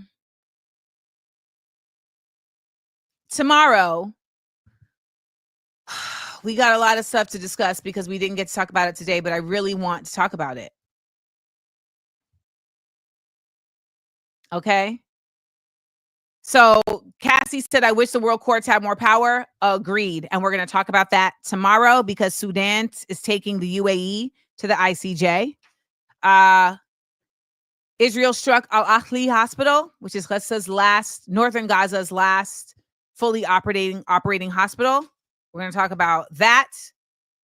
And we are also going to talk about how China don't care. China don't care. China made it very clear that they really don't care. And they're like, we do not need y'all. And it's really trippy how people really think that China is like impoverished.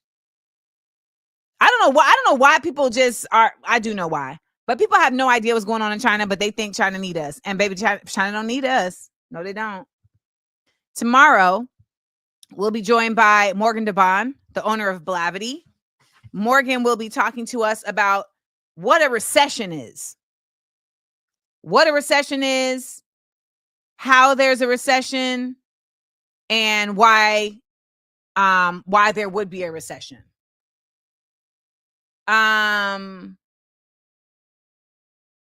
Yeah, that might happen. What are y'all playing at? Amanda, don't say there won't be another election because you be knowing and that might happen. Yes, that might happen.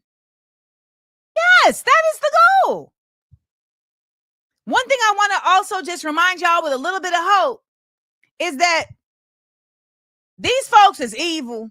You know, these folks is practiced and terrible, but they are not infallible. They do not think of everything. They make errors. That is why you have to always be watching to figure out where the weakness is in the Death Star. So what happened with the whole tariffs thing was that he thought that folks was really going to be like scared about what's going to happen and end up investing in the United States to save us, to save themselves. When what actually happened was that the bonds that had been sold all over the world, people just started disinvesting from the bonds, which lowers the actual value of the United States. So again, remember that they are not infallible.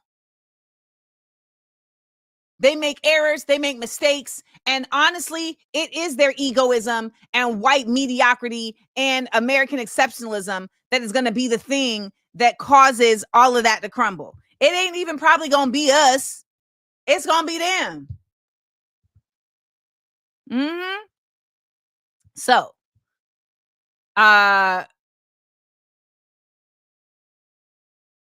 let's get it. This was a weird episode. So let me just get out of here. Amanda Land. PSA.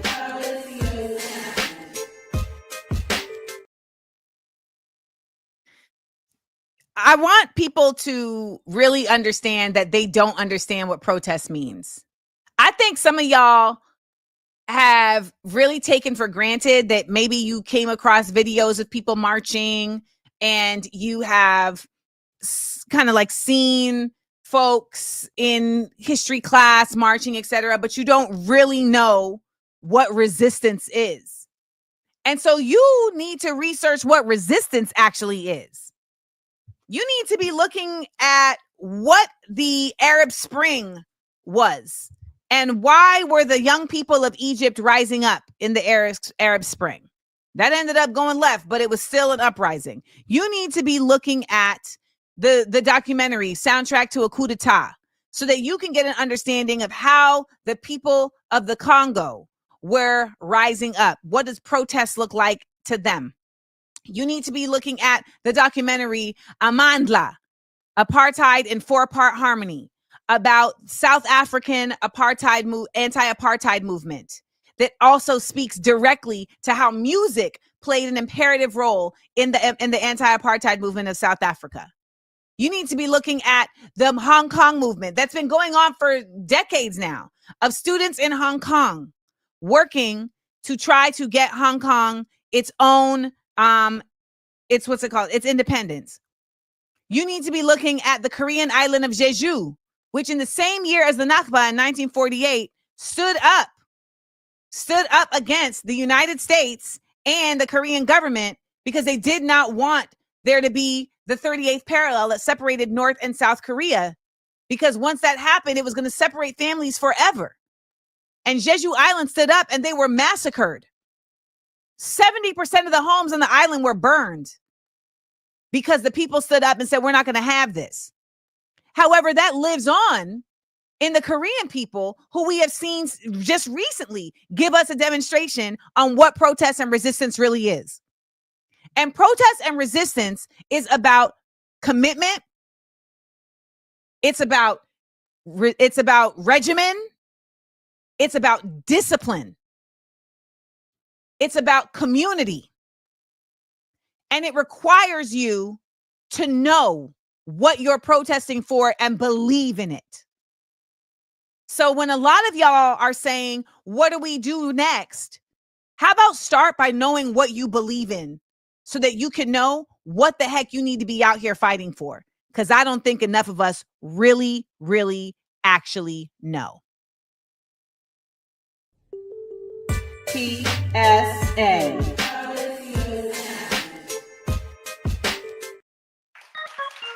Hey, come on now. Let's go. Show your love. Thank you to everyone who joined the show today. Show your love. Oh my gosh. Show your love. Wait, hold on now. Now, see, Lynn, you went to see Shen Yun. Shen Yun is complete propaganda. Like, wholly 100% propaganda. It's actually a cult. We're back. Hey, come on now. Let's get it. Show your love. Thank you to everyone who joined the show today. Show your love. Thank you for dropping them supers. Show your love. Thank you for giving us all the love that you can bear. I said, hit me in the Cash App, baby. Drop a super, baby. The lights went out. It seemed like the show was over. But I came back and we turned on up. You stuck around because you are Amanda Landers. And you got my back. And you never give up. That's why we're here Monday, Tuesday, and Wednesday, 10 a.m. Eastern, baby. Showing our love, showing our love, showing our love, showing our love, showing your love, showing your love, showing your love, showing your love. Ooh, yeah. Show your love.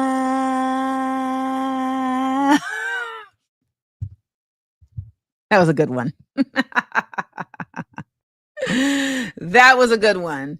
Frankie Beatrice says she thinks I'm a hoax. We think you're a hoax? You think I'm a hoax? I don't know who Frankie Beatrice Manhattan is, but ain't nothing hoaxy about me. Like Rolando said, he been down since the year 0 AD, Amanda Diva. I've been the same mofo for a long, long time. A long time. Like a hoax. Aw. If I'm a hoax, I because I'm right here. I'm me. She think I'm a hoax.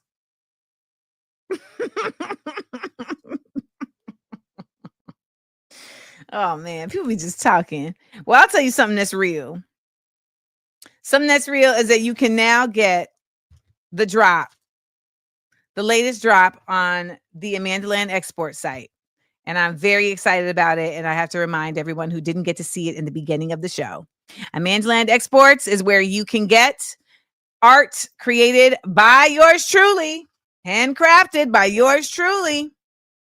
So this month we have the Love is a Mother series of greeting cards, all designed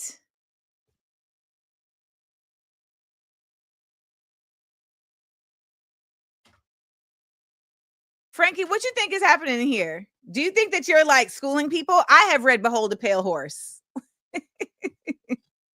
What do you think you're putting people onto in here? Let me just tell y'all, anybody trying to tell you that I'm a hoax is an op. So I'm gonna just make that very clear. Please post the names of the cards. Well, the cards come in a pack, so you can't buy them one by one. The cards come in a pack.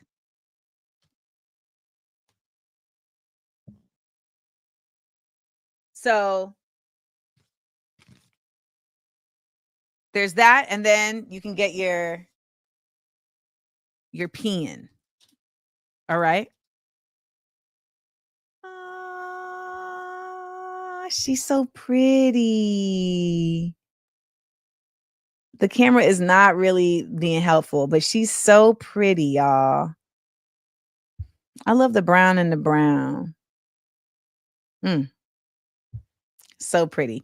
Thank you, grad student 722. They're collecting. They're collecting. If you just joined and you didn't see in the beginning of the show, I actually went back in my journal and showed where this original image came from that I drew in my journal in 2009. 2009. So there was a little history lesson. Happy Monday. Remember, we are each other's business. When we look out for each other, we lift each other up. So I wish all of you all strength and love as we continue on in this journey of raising the level of humanity higher than it wants to. Okay. So I'm about to go have some tea, Ross. And we are about to get into our 30 seconds of stillness, which you know is always going to be drama because once it shut off. 30 seconds of stillness. You see, I hate this. I'd be so mad. Like, why won't you just let me do this?